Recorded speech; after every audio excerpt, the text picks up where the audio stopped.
नमस्कार, सुप्रभात. मी सागर जोशी. एनडीटीव्ही मराठीमध्ये आपलं स्वागत. या बातमीपत्रामध्ये राजधानी दिल्लीमध्ये काल भीषण स्फोट झालेला आहे. i20 या कारमध्ये हा भीषण स्फोट झालाय. 8 जणांचा मृत्यू झालाय.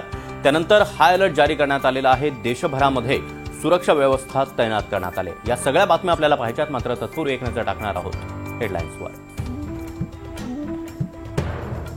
राजधानी दिल्ली स्फोटानं हादरली. लाल किल्ल्याजवळ कारमधील स्फोटामध्ये 8 जणांचा मृत्यू तर 20 जण जखमी. जखमींवर LNJP रुग्णालयात उपचार सुरू.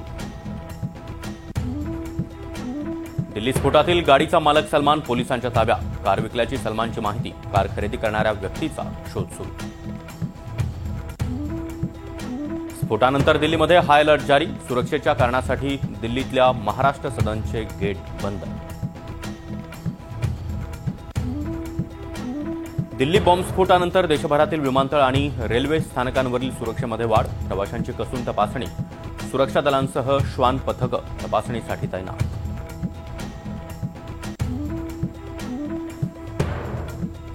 केंद्रीय गृहमंत्री अमित शहांनी लोकनायक रुग्णालयामध्ये जात जखमींची भेट घेतली. शहांकडून जखमींची विचारपूस तर घटनास्थळाची देखील पाहणी.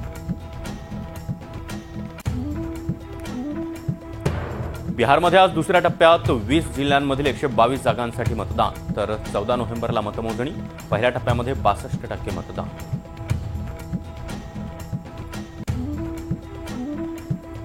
मुंबईसह अनेक महानगरपालिकांच्या निवडणुकीसाठी आज प्रभाग आरक्षण सोडत. आरक्षणामुळे अनेक विद्यमान आणि इच्छुक नगरसेवकांचं राजकीय भवितव्य निश्चित होणार.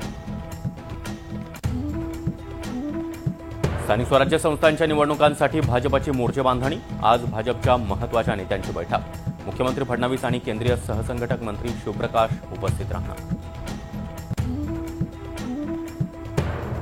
राज्य मंत्रिमंडळाची देखील महत्त्वाची बैठक. पुण्यातील जमीन घोटाळा प्रकरणावर मंत्रिमंडळात चर्चेची शक्यता.